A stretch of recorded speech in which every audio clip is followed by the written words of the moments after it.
Well, hello everyone. It is me, Jackie Wilson, and we are live again today for another episode of Living Life on Your Terms. And I'm your host for today. I'm your life coach. And as I mentioned, my name is Jackie. I want to talk today about how do you cope with the violence that has happened in your life every day? How do you deal with that? And when you think about it's so much that you probably have experienced in your lifetime. I know me, I'm a survivor of domestic violence. And just going through my healing process, it has just opened up the door for, me to be stronger and wiser and to see life differently. But guess what? This wasn't always me. The old Jackie, after getting out of my divorce, was broken, was angry, was bitter, was hurt, was on an emotional roller coaster. I was dealing with so much pain and I didn't quite understand how to maneuver through that. But once I started going through a healing process, that's when it started to make more sense to me. And then I started to realize that I was really dealing with a lot of hurt and a lot of pain.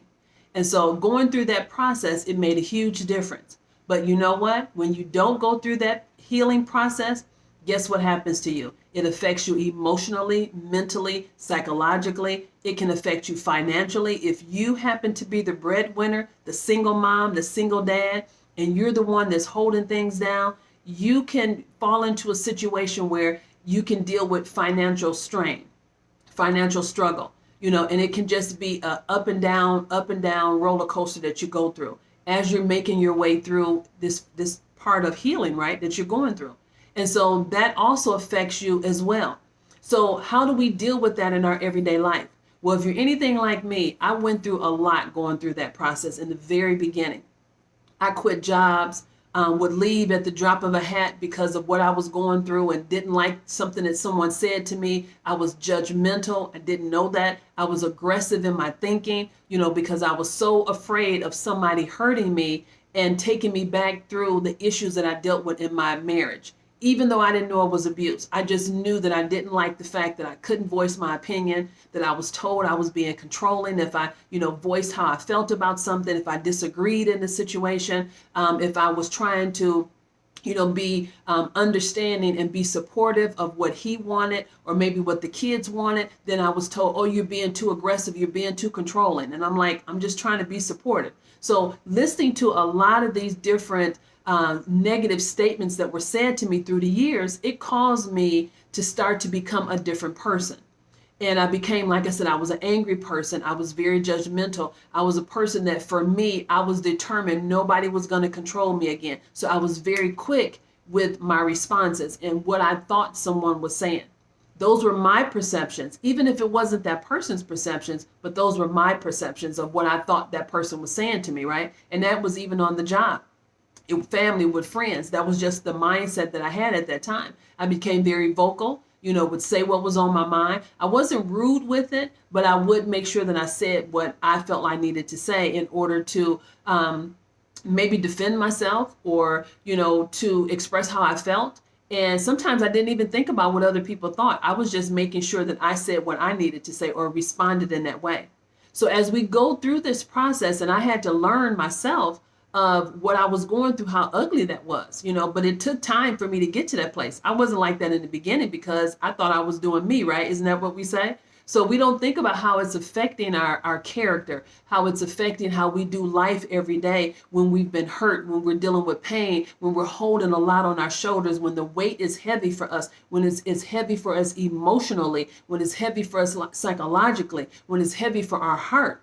We don't understand that all of that hurt, all of that pain, those emotions is taking a toll on our life and on our body. And it's causing us to think different, to feel different, to respond different to people, to think different, and to even have our perception to be different towards life, towards relationships, towards loving somebody, because we've been hurt and we feel like, well, this is just what life is. We don't realize that we shouldn't just put it to where every relationship is the same. We have to look at it like that relationship happened it was not something that I wanted to happen. It happened, but I can't judge every relationship the same way. And sometimes we get caught up in that. I know I was guilty of that. And I felt like, getting out of that marriage for a while, I did feel like I didn't want to get married again because I had what I had gone through. I didn't want to date anybody. But that was like right in the beginning. But after that, I took a different change and I said, well, that relationship happened because he was a different person when I met him. He became a different person through the marriage. And when we divorced, and I did the same thing. I was a different person too. And then I became a different person, conforming to a lot of things that were going on. I conformed to that relationship and to that marriage. And so when we have to think about what are we conforming our lives to, right? Is this something positive that we're conforming our lives to? Or is it something that's negative that we're conforming our lives to? But we have to think about how of an impact does that have on our everyday life? How do we look at relationships? How do we look at, in terms of us as an individual? How do we interact with people? When we go on our jobs, are we, very angry? Are we bitter because of what we're going through? Are we quick to judge people because of what we've been through before?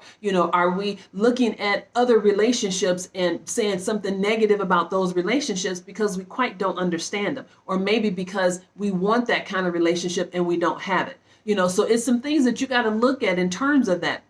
Now let's talk about the everyday effect that violence has on us. So it can make us become an unhappy person. We can have all these different negative attitudes about life and about things in general, right?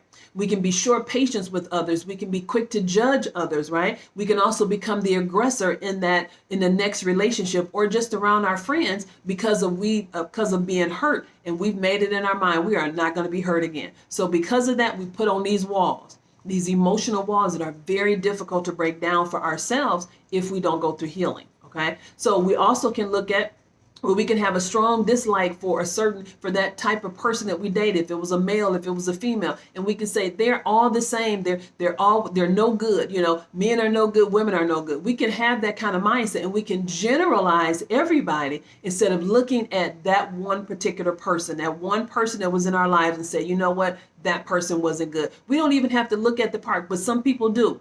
Well, if everybody is all Aries, which I am, or all Aries are the same because they dated somebody that was Aries or they had a family member that was Aries and they just group it all together and say all Aries are the same. Well, that's not true because I'm not a judgmental person. I'm not a controlling person. I'm a very much of a humanitarian person. And they say that Aries are not humanitarian, right? They say Aries are selfish people. I'm not a selfish person. But so we can't look at it and just group everybody together. It's basically what I'm saying. You have to take it case by case by case. Each situation is different. Even though you may be the common denominator in those relationships, but the person that you're dating is different. And you have to look at that situation as a different situation, okay?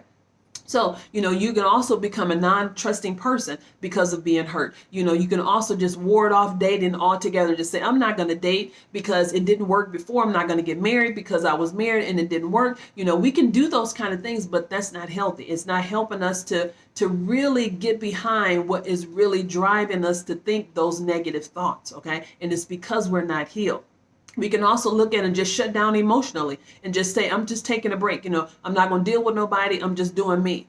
But in reality, we're not really exercising or, and going through the process. I'll say, when I say exercise, we're not going through the process of trying to heal. But we keep saying, I'm just doing me. I'm doing me. I'm taking a break. But we're not putting forth the effort that we need to heal. And then you know what that does? We're going to turn right around and meet the same type of person because we're the same kind of person. We have not healed. So like for me in my situation, I have two different dads for both of my children. So the first one I was engaged to, we were young and it didn't work out. I was 22 years old. It didn't work out.